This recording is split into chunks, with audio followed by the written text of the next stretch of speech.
Hello everyone, welcome to Grab Codings YouTube channel. तो आज की इस वीडियो में हम समझेंगे कि स्टार पैटर्न कैसे बनाएं। तो आज इस वीडियो में हम ये दो स्टार पैटर्न बनाने वाले हैं। ये लेफ़्ट और राइट में मैंने बना रखे हैं। तो चलिए शुरू करते हैं। डन। इसे प्रिंट कराने के लिए हमारे पास एक सिंपल सा मेथड है कि या तो मैं उसे प्रिंट करा लूँ, फर्स्ट लाइन में प्रिंट करा लूँ 5, देन सेकंड में 4, देन 3 एंड 2 एंड 1। तो या तो मैं इसे ऐसे प्रिंट करा लूँ या फिर मैं लूप्स की हेल्प से इसे प्रिंट कराऊँ। तो चलते हैं टर्बो सी में और बना के देखते हैं इसके कोड कैसे बनेंगे। तो आ गया हूँ मैं टर्बो सी की स्क्रीन पे। तो जैसा मुझे अपना कोड प्रिंट कराना है, मुझे स्टार पैटर्न प्रिंट कराना है इंक्रीजिंग फॉर्म में। मतलब पहले वो एक स्टार प्रिंट हो, फिर 2, फिर 3, फिर 4, फिर 5, ऐसे वो प्रिंट होता रहे। तो मैं शुरू करता हूँ। तो मुझे अपनी फर्स्ट लाइन में स्टार चाहिए, प्रिंट एफ। फिलहाल डिक्रीजिंग वाला बनाते हैं कि फर्स्ट लाइन में मेरे को 5 स्टार चाहिए। तो 1, 2, 3, 4, 5 टाइम वहाँ पे एस्ट्रिक प्रिंट हो जाएगा। देन ये काम हमें एक बार इसे ऐसे गेट ch लगा लेता हूँ मैं वॉइड मेन के साथ, और मेरा मेन फंक्शन मैंने जो डिफाइन करा था वो हो गया। तो अब इससे होगा क्या कि ये हमारा जो है एक बार हमारी स्क्रीन पे 5 स्टार प्रिंट कर देगा। तो वो अब इसमें पूरा पहली बार का भी मैंने पहले भी ये कोड रन करा है तो उसका बचा है। बट मुझे क्या चाहिए कि जो मेरा ये कोड है, यहाँ क्लियर स्क्रीन लगा देते हैं CLR देन मैं क्या चाहता हूँ कि जो मेरा ये कोड है वो वैसा स्टार पैटर्न प्रिंट करे। लाइक मैं यहाँ पे कमेंट्स में बना लेता हूँ 1, 2, 3, 4, 5, then 1, 2, 3, 4, then 1, 2, 3 and then 1, 2, then 1, ऐसा पैटर्न वहाँ पे प्रिंट करे। तो ऐसे पैटर्न के लिए मुझे फर्स्ट लाइन में प्रिंट कराने थे 5। या तो मैं यहाँ बार बार प्रिंट एफ कमांड लगाऊं और एक एक डिक्रीज करके मैं प्रिंट करा लूँ। नो डाउट वैसे भी मेरा कोड अच्छा काम करेगा और प्रिंट हो जाएगा। बट अगर मुझे वो अपने अकॉर्डिंग बनाने हैं, मतलब मुझे उसमें शेप देनी है कि हाँ उसमें इतने रोज हों, इतने कॉलम्स हों, तब ये पैटर्न बने, तब मुझे ये काम कैसे करना है। लाइक अगर अभी मैं इसे सिंपल ऐसे प्रिंट करना चाहूँ तो मैं यहाँ पे मैंने फर्स्ट लाइन में प्रिंट करा दिए हैं 5, देन नेक्स्ट लाइन में यहाँ पे इसे न्यू लाइन में कर्सर शिफ्ट करते हैं। तो न्यू लाइन में मुझे चाहिए 4, 1, 2, 3, 4, देन उससे नेक्स्ट लाइन में मुझे चाहिए 3, 1, 2, 3, उससे नेक्स्ट लाइन में मुझे चाहिए 2, 1, 2, देन उससे नेक्स्ट में चाहिए मुझे सिर्फ एक एस्ट्रिक। देन अगर मैं इसे अभी कंपाइल करता हूँ तो मेरे पास मेरा पैटर्न वहाँ पे आ जाएगा। लेकिन अगर मुझे यही पैटर्न लूप्स की हेल्प से प्रिंट कराना पड़े अपने मनचाही डायमेंशंस में, तो मैं यहाँ पे इसे यूज़ करूँगा लूप के साथ। तो लूप ले लेता हूँ मैं for loop, and for loop ली है तो मुझे वेरिएबल्स भी लेने पड़ेंगे, या वेरिएबल्स लूँगा तो मुझे वेरिएबल्स डिफाइन भी करने पड़ेंगे। तो मैं इंटीजर टाइप के वेरिएबल ले लेता हूँ i, एंड फिलहाल तो i लेते हैं, देन i और j ले लेते हैं हमारे दो वेरिएबल्स। देन फॉर लूप में हमें उनकी इनिशियल वैल्यू देने की ज़रूरत नहीं होती है क्योंकि ये इसी में इनिशियलाइजेशन हो जाता है। तो i की मैं इनिशियल वैल्यू दे देता हूँ 1, और i को मुझे रन कराना है 5 टाइम्स। तो ये i less than equal to 5। तो अब मेरी ये लूप 5 टाइम चलेगी और i का इंक्रीमेंट। मुझे क्या कराना है, मेरे को अपने जो मैसेज है उसमें एस्ट्रिक प्रिंट कराना है। मेरा जो मेन मोटिव है वो मुझे एस्ट्रिक प्रिंट कराना है। वो कैसे प्रिंट कराना है वो मुझे वहाँ पे कंडीशंस बनानी है। तो अब मैंने यहाँ पे लूप लगा दी है। कोड को हम रन कर करके देखते रहेंगे कि हम कौन सी स्टेज पे हैं, कितना कोड हमारा बन चुका है। तो यहाँ तक मैं अपने इसे एक बार रन कर लेता हूँ। तो Ctrl+F9 से, तो जैसे मैंने फॉर लूप में लगाया था कि वो फॉर लूप 5 टाइम चलेगी और 5 टाइम चलने के बाद वो 5 टाइम चलेगी। तो उसने 5 टाइम चल गई और 5 टाइम चलने के बाद वो रुक गया मेरा कोड वहीं पे। तो उसने मैंने अपने उसमें क्या लगाया था कि वो प्रिंट करेगा एक एस्ट्रिक को एक बार में। तो ये कोड हमारा 5 बार चला, तो अब इसने 5 एस्ट्रिक वहाँ पे प्रिंट कर दिए थे। लेकिन अब मैं चाहता हूँ कि ये 5 एस्ट्रिक के बाद जो है कर्सर नेक्स्ट लाइन में शिफ्ट हो जाए। तो नेक्स्ट लाइन में शिफ्ट हो जाए printf, and then next line के लिए हम लगाते हैं \n। तो अब मेरा कर्सर नेक्स्ट लाइन में शिफ्ट हो गया। लेकिन मुझे क्या करना है कि ये जो मेरा 5 टाइम चल रहा है कोड, इसे मुझे 5 टाइम और चलाना है। तो यानी मुझे इस पूरे फ्लो को नेक्स्ट करना है। लाइक मैं इसे एक बार रन करके दिखा देता हूँ। तो अब की बार क्या हुआ, उसने पहली लाइन के सारे एलिमेंट्स लिखे एंड देन मेरा कर्सर नेक्स्ट लाइन में शिफ्ट हो गया। यानी अब मुझे यही काम 5 बार कंप्लीट कराना है। तो इसे 5 बार कंप्लीट कराने के लिए मुझे इसके ऊपर भी एक और लूप लगानी पड़ेगी। तो ये हो जाएगी हमारी नेस्टेड लूप। लूप के ऊपर लूप लगाना मीन्स नेस्टेड लूप। जैसे हमने इफ एल्स में क्या करा था, एक इफ एंड देन उसके एल्स में दूसरा इफ, तो वो हो जाता था नेस्टेड इफ एल्स। तो अब ये ऐसी हो जाएगी हमारी ये लूप, 4 लूप एंड पहले 4 लूप की बॉडी में दूसरी 4 लूप। तो ये हो जाएगी हमारी नेस्टेड लूप्स। तो 4 में मैं यहाँ पे j वाला वेरिएबल यूज कर लेता हूँ, j इक्वल्स टू 0। मुझे ये भी 5 टाइम चलाना है, तो मैं यहाँ पे j less than equal to 5 लिख दूंगा, देन j का इंक्रीमेंट। देन मुझे यहाँ पे क्या करना है, इसी कोड को दोबारा रन कराना, नीचे वाले कोड को 5 टाइम। तो मैंने ये जो लूप लगानी है नीचे वाले कोड पे लगानी है। देन ये जो मेरा नेक्स्ट लाइन वाला शिफ्ट हो रहा है ये भी मुझे बार बार रिपीट कराना है। तो मैं अपने जो मेरी 4 फंक्शन है जो मैंने बाहर में, एक सेकेंड मैं इसे अच्छे से समझा देता हूँ। ये 4 वाले को इसे थोड़ा आगे शिफ्ट कर देते हैं। लाइक जो अंदर वाली 4 लूप है वो सिर्फ हमारा एस्ट्रिक प्रिंट कराने का काम करा रही है। देन जैसे ही वो अपनी एक लाइन कंप्लीट करेगा, मतलब उसे 5 बार लिखना है तो वो यहाँ पे उसे कंप्लीट कर लेगा एंड देन उसे 5 बार लिखने के बाद वो नेक्स्ट लाइन में शिफ्ट हो जाएगा एंड देन अगेन वो 5 बार वो एस्ट्रिक प्रिंट करेगा। मीन्स ये काम कब तक होता रहेगा, जब तक j5 है। इसे 1 ले लेते हैं क्योंकि ये 0 से 5 में 6 हो जाते हैं डिजिट, हमें 5 टाइम चलाना है। तो ये अब ये 5 टाइम हमारी बाहर वाली लूप भी 5 टाइम चलेगी और अंदर वाली लूप भी 5 टाइम चलेगी। तो इसे करते हैं रन। तो अब हमने क्या अचीव कर लिया, हमने 5x5 का एस्ट्रिक वाला पैटर्न प्रिंट कर दिया, मतलब 5 लाइंस में उसमें एस्ट्रिक प्रिंट होते गए। लेकिन अब हमें क्या चाहिए कि धीरे धीरे जो i की वैल्यू है वो 1 से शुरू ना होके 2, 3, 4 ऐसे शुरू हो, तभी वो वैल्यूज कम होंगी, क्योंकि फर्स्ट टाइम इसकी वैल्यू हो गई 1।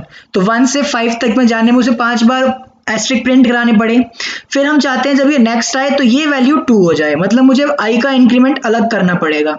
तो मैं यहाँ पे लिख देता हूँ, मैंने जहाँ ये मैंने प्रिंट कराया पहली लूप से बाहर, एस्ट्रिक प्रिंट कराने वाली लूप के बाहर मैं यहाँ पे लगा देता हूँ i इक्वल्स टू i+1 या फिर i++। अब इससे होगा क्या, i की वैल्यू यहाँ आएगी, मतलब जब वो एस्ट्रिक 5 एस्ट्रिक प्रिंट कर लेगा देन हमारा यहाँ पे i की वैल्यू में एक इंक्रीमेंट हो जाएगा। लेकिन जब जैसे ही वो लूप दोबारा एग्जीक्यूट होगी तो वहां पे क्या कमांड दे रखी है, i इक्वल्स टू 1, मतलब फिर वहां पे i की वैल्यू 1 हो जाएगी। मीन्स अगर मैं ऐसे करता हूं तो मेरे कोड में कोई चेंज नहीं आएगा, वो वैसे ही काम करेगा। लेकिन मुझे क्या करना है, इसकी वैल्यू को चेंज करना है। तो मैं ऐसे तो इसकी वैल्यू चेंज कर नहीं पा रहा, तो मैं एक थर्ड वेरिएबल यूज कर लेता हूँ। लाइक मैं यहाँ पे तीसरा वेरिएबल लेता हूँ k। अब क्या करूंगा कि k की वैल्यू मैंने यहाँ पे इनिशियली दे दी है 1, ठीक। अब k की वैल्यू हो गई है 1, तो अब मैं उस k की वैल्यू को तो चेंज कर सकता हूँ ना, क्योंकि k की वैल्यू का तो लूप से भी कोई रिलेशन है ही नहीं। तो मैं यहाँ पे कर दूंगा k equals to k+1। Means अभी जैसे ही हमारा वो 5 बार एस्ट्रिक प्रिंट होगा तो k की वैल्यू 1 है, लेकिन एस्ट्रिक प्रिंट होने के बाद k की वैल्यू 2 हो जाएगी। तो अब उस वैल्यू 2 को मैं यहाँ रिप्लेस कर दूंगा 1 से। Means i equals to k, और i कब तक चलेगा, जब तक i 5 से छोटा है। मीन्स जब तक k की वैल्यू 5 नहीं हो जाती तब तक ये कोड यहाँ पे काम करेगा, समझ गए।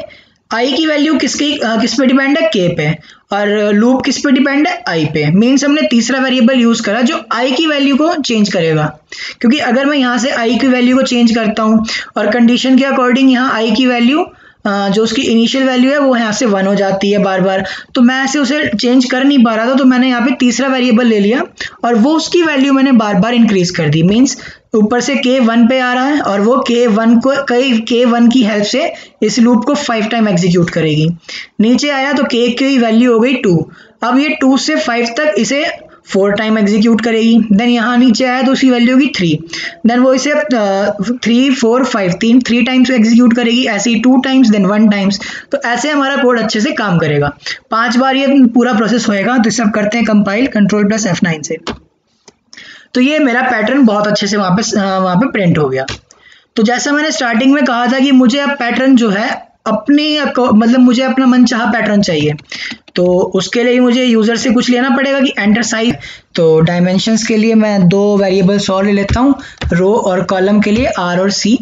देन मेरी जो पहली फॉर लूप है जे, जिसमें हमने वेरिएबल यूज किया है, ये हमारी रोज के साथ डील कर रहा है, तो हम यहाँ पे डाल देंगे J is less than equal to R, और यहाँ पे दे देंगे हम इसे कॉलम्स। मीन्स जो कॉलम्स हैं वो नीचे वाली फॉर लूप से चल रही है, मतलब जितनी कॉलम्स जितनी बार उसे स्टार प्रिंट करना है वो हमारा नीचे वाली फॉर लूप काम कर रही है, जितनी लाइंस में उसे प्रिंट करना है वो ऊपर वाली फॉर लूप काम कर रही है। तो मैंने रोज और कॉलम्स वहां पे दे दिए हैं। तो अब मैंने रोज कॉलम्स की वैल्यू दे दी है, तो मुझे स्कैन भी करनी है। तो मैं चाहता हूँ कि ये स्कैन कराऊं मैं अपने यूजर से। तो यूजर के लिए पहले मुझे वहां पे एक मैसेज प्रिंट करना पड़ेगा कि एंटर डायमेंशंस, और वो जो डायमेंशंस देगा वहां पे उसे मुझे स्कैन भी कराना पड़ेगा। तो स्कैनएफ फंक्शन लगेगा, और स्कैनएफ फंक्शन में इंटीजर वैल्यू है तो इंटीजर, 2 है तो 2 बार %d, एंड उनका एड्रेस एक पहला जाएगा, हम रो लेते हैं पहले, देन दूसरा एड्रेस कॉलम के पास। तो रो और कॉलम हमने वहां पे यूजर से ले लिए हैं, एंड उनकी हेल्प से मैंने अपना कोड रन करा लिया। तो जैसे मैंने यहाँ पे k को यूज किया था, यहाँ पे i इक्वल्स टू k। तो अब मुझे क्या करना है कि जो k है वो कब तक चले, b टाइम्स चले। मीन्स इसे ऐसे ही छोड़ देते हैं, ये ऐसे भी काम करेगा जब तक वो c के पास है, तब तक जब तक वो i की वैल्यू c नहीं हो जाती तब तक वो चलता रहेगा, क्योंकि हमने जो वैल्यू देनी है वो एक इंटीजर वैल्यू देनी है। मीन्स अभी हम पॉजिटिव इंटीजर देंगे तो पॉजिटिव इंटीजर हमारा 0 से बड़ा ही होगा।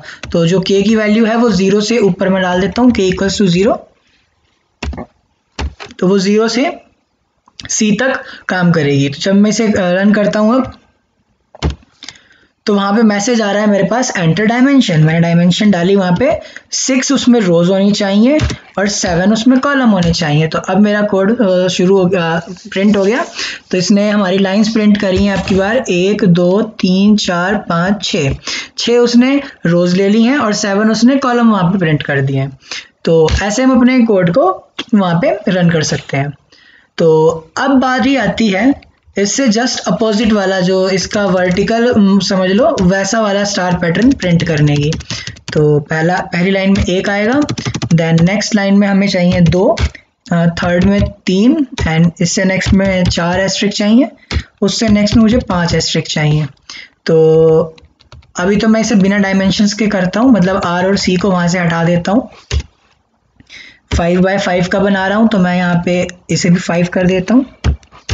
बट अब होगा क्या, जो मेरा कोड काम तो सेम करेगा लेकिन जो अंदर वाली फॉर लूप है वो उल्टा काम करेगी। मीन्स जो i की वैल्यू है जो अभी तो वो आएगी, मीन्स जब तक वो 5 है, मीन्स पहले हमने k की वैल्यू को ऊपर दे देते हैं यहाँ पे 5, तो k की वैल्यू हो जाएगी 5। तो अब k की वैल्यू है हमारे पास 5। तो जब k की वैल्यू स्टार्टिंग में आई 5, कंडीशन क्या थी, जब तक i हमारा 5 के इक्वल है या 5 से छोटा है तभी काम करेगा और i का इंक्रीमेंट होगा। तो अब क्या हुआ, i हमारा 5 है तो हमारा एक बार हमारी कोड का फ्लो होगा, क्योंकि उसके बाद तो हम k की वैल्यू को बढ़ा देंगे, i का इंक्रीमेंट कर देंगे। तो i की वैल्यू यहाँ पे हो गई है 5, सॉरी मैंने k का कह दिया, वो i की वैल्यू को हम यहाँ पे इंक्रीमेंट कर देंगे। तो अब i की इंक्रीमेंट होकर हो जाएगा यहाँ पे 6, i की वैल्यू हो गई 6। तो जब ये नीचे आया यहाँ पे k की वैल्यू को भी हमने ऐड कर दिया तो ये भी हो गई 6। देन नेक्स्ट टाइम में भी ये काम नहीं करेगा, तो मुझे यहाँ पे क्या करना पड़ेगा, k को माइनस माइनस करना पड़ेगा। जब k माइनस माइनस होगा तो यहाँ पे जो k की वैल्यू 5 आई थी, i में स्टोर हो गई थी k की वैल्यू 5, देन वो वहां पे 6, देन दोबारा जब k की वैल्यू यहाँ पे 5 आई तो k में वो 5 में से 1 कम हो गया। अब वो जब 1 कम हुआ तो यहाँ पे हो गया वो 4, तो i इक्वल्स टू 4। तो i इक्वल्स टू 4 में भी ये काम चला, देन i को कर दिया उसने एक बार और इंक्रीज, तो i इक्वल्स टू 5 में भी ये काम चला, तो यानी नेक्स्ट टाइम में उसने 2 एस्ट्रिक प्रिंट करे। तो ऐसे हमारा ये वाला पैटर्न काम करेगा। तो इसे कर लेते हैं एक बार फिर रन Ctrl+F9 से। तो एंटर डायमेंशन, तो ये मैंने वहां पे मैसेज हटाया नहीं, तो मेरा पैटर्न वहां पे जो है वो वहां पे प्रिंट हो गया। मैं इसे भी कमेंट में डाल देता हूँ एक बार, क्योंकि मैंने अभी डायमेंशन के बिना बनाया, मेरे इसमें कोई डायमेंशन यूजर की कोई डायमेंशन नहीं ली है। तो इसे जब Ctrl+F9 करते हैं तो वहां पे 1, फिर सेकंड में 2 एंड थर्ड में 3, फिर 4, फिर 5, ऐसे हमारा पैटर्न वहां पे कंप्लीट हो गया है। और बात कर लें अगर इसमें हम डायमेंशंस की हेल्प से, तो वो वाला मैसेज मैं कमेंट्स में से निकाल लेता हूँ। जो मैंने मैसेज प्रिंट कराया था यूज़र के लिए, एंटर डायमेंशन, और वो डायमेंशन आर और सी।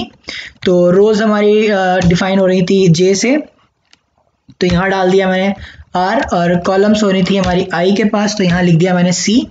बट अब मुझे काम क्या करना है कि जो मेरा के है वो मुझे 5 से तो शुरू करना नहीं, क्योंकि पता नहीं यूज़र वहाँ पे क्या वैल्यू डाल दे। तो के को मैं लिख दूंगा वहाँ पे के इक्वल्स टू बी, सॉरी के इक्वल्स टू सी। अब मुझे यहाँ लिखना पड़ेगा ये जहाँ उसके पास सी के पास वैल्यू आ गई है, क्योंकि अगर मैं ऊपर लिख दूँ के इक्वल्स टू बी तो उस वक्त सी के पास कोई वैल्यू है नहीं, तो के इक्वल्स टू सी मुझे यहाँ पे लिखना पड़ेगा। सो के इक्वल्स टू सी ये वाला वेरिएबल हो गया यहाँ पे स्टोर। मीन्स मान लो यूजर ने उसने कहा कि आपको 6 कॉलम्स उसमें यूज करनी है, तो वो 6 कॉलम्स के में शिफ्ट हो गई। तो यहाँ पे क्या हो जाएगा, आई इक्वल्स टू 6, और वो कब तक चलेगा, जब तक वो 6 से बड़ा है या 6 के बराबर है या 6 से छोटा है। जैसे ही वो नेक्स्ट जाएगा वो 7 हो जाएगा, तो वो सिर्फ एक ही बार एस्ट्रिक वहां पे प्रिंट करेगा। तो मेरा कोड कंप्लीट हो चुका है, इसे कर लेता हूँ रन, और डायमेंशन देता हूँ मैं 7/7 की, तो वहां पे 7/7 का एस्ट्रिक प्रिंट हो गया, स्टार पैटर्न प्रिंट हो गया। तो ऐसे हम बना सकते हैं अपने कोड्स में ऐसे पैटर्न्स। तो अब देख लेते हैं अपने कोड का फ्लो चार्ट। स्टार पैटर्न को प्रिंट कराने का जो फ्लो चार्ट है उसे करते हैं स्टार्ट। देन हमें उसमें 3 वेरिएबल्स चाहिए होंगे, आई, जे और एम। ये मैंने 3 वेरिएबल्स ले लिए हैं। देन मुझे क्या चाहिए, पहले मुझे 5 एस्ट्रिक प्रिंट कराने हैं एक लाइन में, तो मैंने वहां पे 5 एस्ट्रिक प्रिंट करा लिए हैं। तो अभी एक एस्ट्रिक प्रिंट होगा, देन मैंने इसे लूप की हेल्प से 5 एस्ट्रिक वहां पे प्रिंट कराए, और जैसे ये 5 एस्ट्रिक कंप्लीट होंगे मेरे कोड का फ्लो चला जाएगा एक ऊपर, इसके ऊपर मैंने एक लूप लगाई है उसमें। तो अब इससे क्या होगा कि जो मेरा कोड का फ्लो है वो जो ये एस्ट्रिक 5 प्रिंट हो रहे थे, अब वो 5 बार एस्ट्रिक प्रिंट होंगे 5 लाइनों में। तो अब मुझे वो 5 भी नहीं चाहिए थे, मुझे उनकी वैल्यू को थोड़ा वेरी कराना था। तो मैंने क्या करा, एक नया वेरिएबल इंट्रोड्यूस करा जिसकी वैल्यू को m के इक्वल रख दिया, और उसकी वैल्यू इंक्रीज करनी शुरू कर दी। मींस जे इसमें तो इंक्रीज होएगा, लेकिन वो नेक्स्ट लूप में भी उसकी वैल्यू इंक्रीज होती जाएगी। जे की जो इनिशियल वैल्यू है वो भी इंक्रीज होती जाएगी। लाइक पहले यहाँ जे 0 था और 0 से 5 तक वो फ्लो कर रहा था, लेकिन अब क्या है, जब वो सेकंड टाइम में जाएगा वहां पे जे की वैल्यू 1 हो जाएगी। तो 1 से 5 के बीच में 5 से छोटे नंबर 4 आते हैं। देन नेक्स्ट जब वो यहाँ पे आएगा तो m उसकी वैल्यू 2 कर देगा, तो अब उसके पास 3 बचता है, जे की वैल्यू 3 हो जाएगी, तो 3 एस्ट्रिक प्रिंट होंगे। तो ऐसे ही हमारा ये कोड फ्लो जो है बना रहेगा। और यहाँ पे i में भी इंक्रीमेंट हो रहा है, तो जैसे ये i का इंक्रीमेंट 5 हो जाएगा तो हमारा ये वाली जो ऊपर वाली लूप है इसकी कंडीशन फेल हो जाएगी। तो जैसे ये फॉल्स होगी हमारे कोड का फ्लो इधर आ जाएगा और कोड यहाँ पे एंड हो जाएगा। तो ऐसे हम अपना स्टार जो पैटर्न है वो वहां पे प्रिंट कर सकते हैं। तो आज की वीडियो में हमने देखा कि कैसे स्टार पैटर्न हम अपने सी में, प्रोग्रामिंग इन सी में प्रिंट कर सकते हैं। होप सो आपको समझ आ गया होगा, और अगर आपको ये वीडियो अच्छी लगी तो इसे लाइक करें, अपने फ्रेंड्स के साथ शेयर करें। और स्टार पैटर्न के लिए बारे में कुछ भी डाउट है, कोई सा भी पैटर्न के लिए अगर आपको डाउट है तो आप कमेंट बॉक्स में कमेंट कर सकते हैं। अगर आपको नोट्स चाहिए तो डिस्क्रिप्शन बॉक्स में मैंने लिंक दे रखा है अपनी हैश प्रोग्रामर्स की लाइब्रेरी का, आप वहां जाके नोट्स ले सकते हैं। ग्रैप कोडिंग्स के यूट्यूब चैनल को सब्सक्राइब करना ना भूलें। Thanks for watching.